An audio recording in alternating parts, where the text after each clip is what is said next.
sampai saat per hari ini ya 3 September itu penyalurannya udah sampai 61,02%. Ini baru 2 minggu, saya kira ini udah sangat cepat dan kita targetkan memang minggu ketiga September udah 100%. Kami karena udah mencapai 61%, kami sekarang sedang mengajukan tambahan untuk 3 juta penerima berikutnya.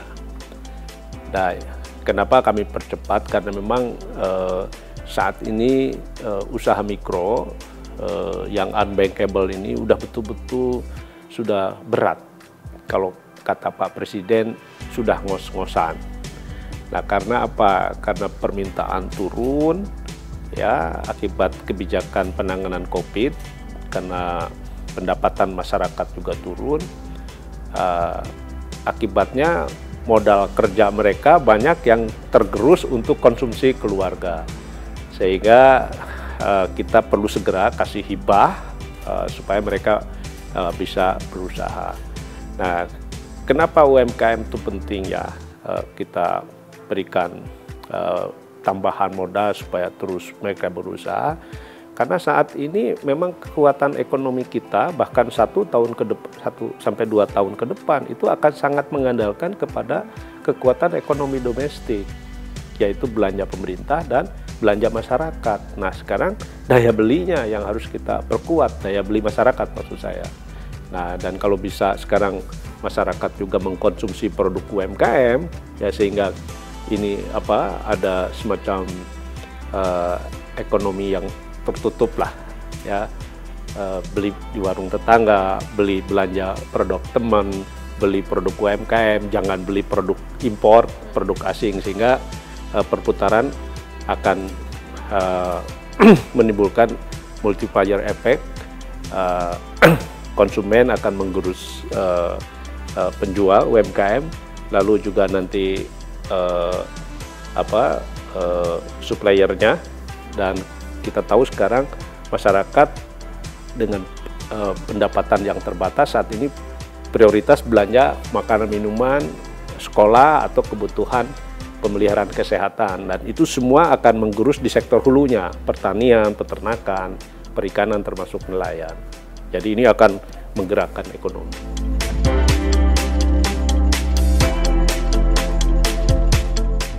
Yang pertama memang kita ini kerja secara paralel. Kita pastikan bahwa ini tepat sasaran. Ya, kami bekerja sama dengan daerah, dengan kementerian, dengan Himbara, dengan koperasi, termasuk juga dengan BPKP, dengan OJK, ya, dengan Kementerian Dalam Negeri, karena kita ingin jangan sampai ada salah sasaran. Ya, kita ingin pastikan bahwa yang banpres ini hanya diterima oleh usaha mikro yang belum pernah punya pinjaman ke bank. Ya, karena kita di samping ingin memperkuat modal kerja usaha mikro agar tetap bisa usaha, kita juga ingin memperkuat daya beli masyarakat. Ya. Jadi ini pastikan betul-betul memang mereka, dan alhamdulillah ternyata bisa cepat ya. Nah, tentu kita harapkan ini dipakai untuk modal kerja ya, walaupun mungkin karena mereka juga sulit kalau nunggu mekanisme ekonomi dulu, pasti berat. Jadi kita harus tolerir lah bahwa kalau mungkin sebagian dipakai untuk konsumsi keluarga juga. Tapi kami optimis karena ini usaha mikro, mereka sebenarnya pelaku usaha walaupun dalam bentuk mikro. Kalau ada tambahan punya uang lebih ini pasti mereka akan gunakan untuk menambah kegiatan usahanya. Supaya mereka paham betul kalau dimakan habis uangnya mereka akan sulit. Tapi kalau ini dipakai modal, jualan, sehingga mereka bisa tetap bertahan. Saya udah cek di lapangan, rata-rata seperti itu. Walaupun ada juga yang Pak boleh kepake lah, karena memang ada kebutuhan yang sangat mendesak. Saya kira ini mereka kalau kita lihat tabungannya nggak nyampe 2 juta di bank. Jadi saya kira ini kita tolerir lah. Ya.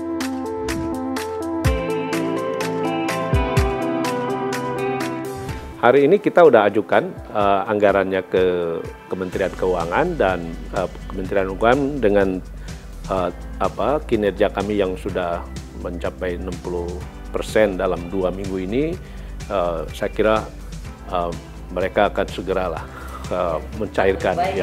Ya.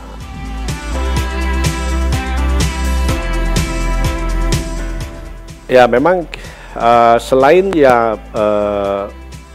yang usaha mikro yang unbankable, yang 12 juta tadi dalam bentuk hibah, kami juga mencoba membantu meringankan masalah cash flow bagi UMKM yang sudah bankable.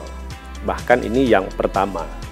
Jadi ada 123,4 triliun yang memang dialokasikan untuk membantu UMKM 10 miliar yang punya pinjaman lah 10 miliar ke bawah, yang memang juga mereka mengalami kesulitan bayar cicilan dan bunganya karena permintaan turun kan. Nah, ini yang kami address dengan program restrukturisasi pinjaman. Mereka tidak harus membayar cicilan selama 6 bulan, lalu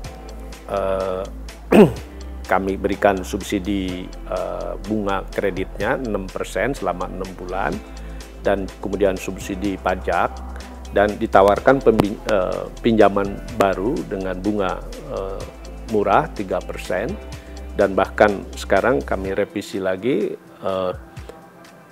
untuk kur yang ultra mikro di bawah 10 juta kita berikan tambahan 0% bunganya, ya. Nah, kita harapkan saat ini kan penyaluran KUR itu sudah 53% atau 95,53 triliun dari target 190 triliun. Nah, memang ini realisasinya sangat tergantung kepada permintaan UMKM-nya itu sendiri.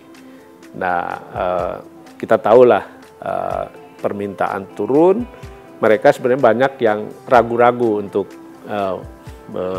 meminjam kredit karena mereka takut terkena beban bunga, dan kalau macet biasanya mereka akan di blacklist. Ya, kalau di blacklist ya oleh bank, mereka akan susah lagi ketika nanti kegiatan usaha mulai dinamis kembali, mereka takut. Nah, sehingga banyak yang ngerem. Nah, pihak banknya juga sama yang menjadi penyalur program restrukturisasi ini. Karena banknya juga takut NPL dan performanya ditanggung sendiri, jadi cenderung nahan. Karena itu di program ini juga di backup dengan dana penjaminan. Ya, jadi supaya mereka si banknya nggak ragu-ragu lagi lah memberikan pinjaman ke UMKM, karena pinjamannya dijamin oleh Jamkrindo sama Askrindo dengan alokasi 6 triliun. Nah, ini kira-kira maksudnya seperti itu, supaya memang kegiatan ekonomi terus bergulir. Pemerintah sekarang sedang berusaha bagaimana menghindari Indonesia masuk ke krisis ekonomi, yaitu dalam 2 kuartal ekonomi berturut-turut negatif. Pada kuartal kedua kemarin kan kita terkontraksi minus 5,2%. Nah, kita harapkan di kuartal ketiga positif, karena itu sekarang Pak Presiden meminta para menteri segera belanja kementerian dan lembaga, pemerintah daerah, dan BUMN di-push agar kita positif. Nah, dari sisi kami, Kementerian Koperasi, tadi selain membantu masalah cash flow para UMKM yang terganggu masalah keuangannya, kan juga UMKM terganggu dari sisi demand, karena terjadi penurunan omset, penurunan permintaan. Nah, ini sedang kita cari solusinya. Memang di tengah banyaknya masyarakat yang kehilangan pekerjaan, kehilangan pendapatan, kan daya beli turun. Nah, sekarang yang punya daya beli itu kan sebenarnya pemerintah dan BUMN. Nah, syukur saya Pak Presiden sudah perintahkan seluruh kementerian agar membeli produk UMKM. Dan memang jauh-jauh hari kami sudah lihat di anggaran 2020, anggaran pemerintah itu ada sekitar 307 triliun yang bisa dibelanjakan produk UMKM. Nah, kami sekarang sedang bekerja sama dengan LKPP, dengan pemerintah daerah, mendampingi UMKM-nya agar segera mendaftarkan produknya di laman e-katalog LKPP, supaya pengadaannya bisa cepat, termasuk yang belanja di bawah 50 juta, belanja pemerintah, itu kami juga melibatkan platform digital. Ya. Nah, selain itu kami juga ada komitmen dengan Pak Erick Thohir, Menteri BUMN, sudah membuat MOU di mana belanja BUMN di bawah 14 miliar ke bawah itu sekarang diperuntukkan untuk UMKM. Memang baru 9 BUMN, tapi ini akan secara gradual akan semua BUMN. Saat ini ada 35 triliun. Ya, saya kira ini bisa menggerakkan masyarakat konsumsi. Nah, yang paling penting juga sekarang bagaimana menggerakkan konsumsi masyarakat. Pasar kita cukup besar, 260 juta. Dan saya kira dalam 1-2 tahun ke depan, ekonomi Indonesia juga akan sangat tergantung pada kekuatan domestik. Karena krisis multidimensi sekarang ini bukan hanya Indonesia, ini dunia, ada 295 negara yang terganggu. Kita minus 5,2%, Singapura udah 12, ya, Amerika 9,5, Uni Eropa udah 14% minusnya, kita 5,2, kita masih lumayan begitu. Nah, karena itu kalau konsumsi masyarakat ini didorong membeli produk-produk UMKM, membeli produk lokal, menghindari produk impor, saya kira ini akan menggulirkan ekonomi. Nah, kita akan coba juga membuat program berikutnya, yaitu bagaimana menstimulus daya beli. Yang kita harus dorong ini sekarang kelas menengah untuk belanja. Kenapa? Karena kelas menengah itu saya lihat uangnya masih banyak di bank, ya, tapi sekarang nahan konsumsi, ya. Nah, ini sekarang kita harus bangun solidaritas, ya. Saatnya kita sekarang gotong royong, saling menolong, begitu ya. Kalau misalnya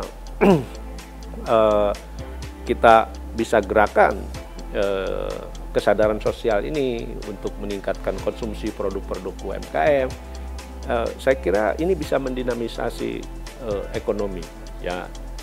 Karena sekali lagi kita nggak mungkin mengharapkan orang lain membantu. Ya, pemerintah sudah banyak menggelontorkan program jaminan sosial untuk memperkuat daya beli masyarakat, termasuk bagaimana UMKM juga tetap bisa usaha. Nah, juga memang UMKM-nya juga kita harus dorong juga melakukan adaptasi dan inovasi produk sesuai dengan permintaan market yang baru. Saat ini kan di tengah kesulitan ekonomi, masyarakat kan membatasi konsumsi kepada kebutuhan-kebutuhan pokok, makan minum, sekolah, keperluan pemeliharaan kesehatan. Nah, sehingga ini harus UMKM-nya harus banting setir lah, ya. Apalagi sekarang konsumen sekarang ini kan belanja lebih banyak tadi makanan minuman, ya. Nah, sekarang juga teman-teman UMKM harus bisa membuat produk yang bisa meyakinkan konsumen aman membeli produknya, yaitu bagaimana diproduksi dengan higienis, bagaimana produknya juga terbebas dari virus, karena itu packagingnya benar, menjualnya juga harus merasa aman, pakai masker, tempat jualan harus sering didisinfektan, dijaga jarak, sehingga si konsumen tetap merasa aman mengkonsumsi produk UMKM. Nah, ini kami sudah lakukan edukasi ini bagaimana UMKM di tengah pandemik ini harus mengalami perubahan orientasi bisnis, ya, melakukan adaptasi dan inovasi produk, dan juga kita sarankan mereka sekarang jualan lewat platform digital, karena sekarang apalagi 97% wilayah Indonesia sudah bisa diakses oleh marketplace online. Jadi ini terhubung dengan market yang sangat besar. Kira-kira seperti itu.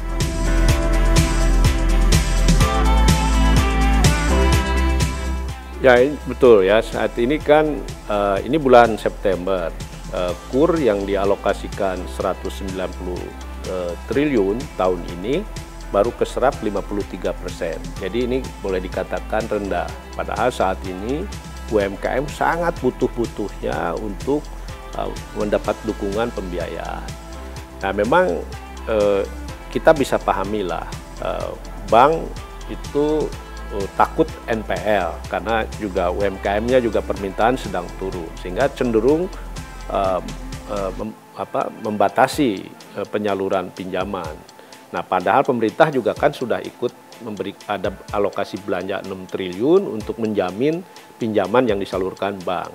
Tapi memang mungkin OJK-nya juga harus merelaksasi persyaratannya, karena kalau NPL-nya masih 5% ya maksimum. Nah, bank juga cenderung nahan memberikan pinjaman begitu meskipun ada penjaminan. Nah, ini barangkali mesti dikendorkan gitu ya OJK dengan Bank Indonesia. Saya kira untuk UMKM mungkin harusnya melewati 5% lah gitu, supaya banknya juga tidak takut. Sebab kalau NPL kan banknya juga harus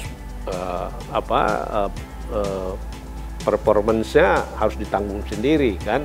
Mungkin artinya apa? Artinya sekarang semua harus punya perasaan sense of crisis. Ini situasi yang tidak mudah, tapi ekonomi harus tetap bergulir, dan sekarang bagaimana pembiayaan itu tersalur ke masyarakat untuk menggerakkan ekonomi, untuk memperkuat daya beli, untuk naikkan konsumsi. Nah, ini saya kira semua harus punya sense of crisis. Jangan diganggu gitu, tapi kita percepat, permudah supaya kita dalam keadaan sulit ini masih bisa bertahan. Dan sekali lagi, ekonomi Indonesia saya kira memiliki keunggulan kalau kita bandingkan negara-negara lain, yaitu sangat tergantung kepada kekuatan domestik, yaitu belanja pemerintah dan konsumsi masyarakat. Nah, yang di atas 50%. Jadi kita perkuat perdagangan antar pulau, konsumsi masyarakat mengkonsumsi produk bangsanya sendiri, produk lokal, produk UMKM. Ini dan kalau didukung oleh pembiayaan yang mudah, ini saya kira kita masih bisa bertahan lah. Walaupun sekali lagi berapapun dana jaminan sosial digelontorkan ke masyarakat, ini mungkin tidak akan bisa mengembalikan keadaan normal. Kita harus sama-sama juga disiplin bagaimana COVID-19 ini bisa kita atasi. Ya, kita harus semua menjaga protokol kesehatan termasuk UMKM dalam berproduksi, dalam berjualan juga harus mematuhi protokol COVID-19 agar kita bisa segera pulih kembali.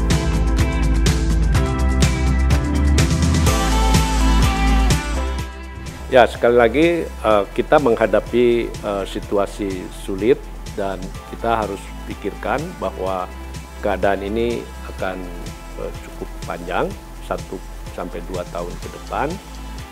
Mudah-mudahan kita bisa segera menangani COVID-19, tapi itu juga sangat tergantung bagaimana kita disiplin dalam mematuhi protokol kesehatan.